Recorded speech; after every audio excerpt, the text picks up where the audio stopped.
हर हर महादेव दोस्तों। नमस्ते, प्रणाम।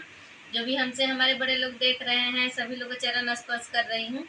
जो छोटे लोग हैं मेरे तरफ से ढेर सारा प्यार आशीर्वाद है। मैं बहुत अच्छा झूमर गाने वाली हूँ। जो लोकगीत मतलब झूमर है। आप लोग गाना सुनिए और कमेंट में ज़रूर बताइएगा कि मेरा झूमर गाना कैसा लग रहा है। और चैनल को सब्सक्राइब करना नहीं भूलिएगा दोस्तों, चैनल सब्सक्राइब कर लीजिएगा। तड़ी खानावा से पियावा झूमत आवेले। तड़ी खानावा से पियावा झूमत आवेले। तड़िया पी पी के हो बलमुआ अखिया लाल कैले बा। तड़िया पी पी के हो बलमुआ अखिया लाल कैले बा। बरी जानाए सासू, बरी जानाए सासू, अपनी बेटौआ हमारे नाने हो। उमिरिया बराबाद करले हमारे नाने हो। उमिरिया बराबाद करले।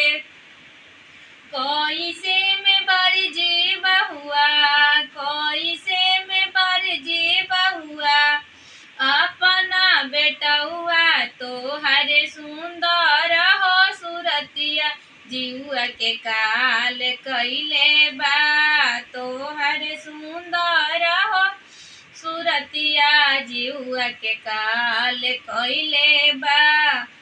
कबले जिया से पियावा झूमत आवेले। कबले जिया से पियावा झूमत आवेले। हाथ में गाना के किताबिया रचत आवेले।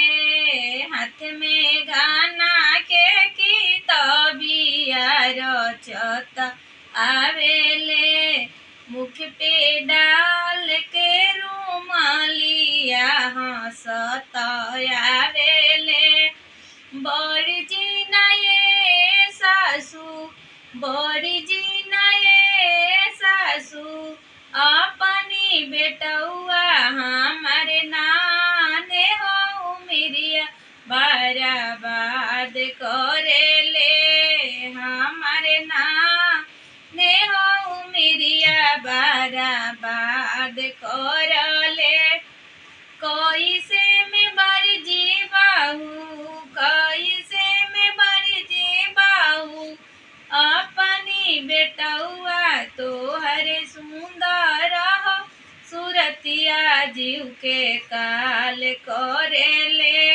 तोहरे सुंदर रहो सुरतिया जीव के काल कैले बा।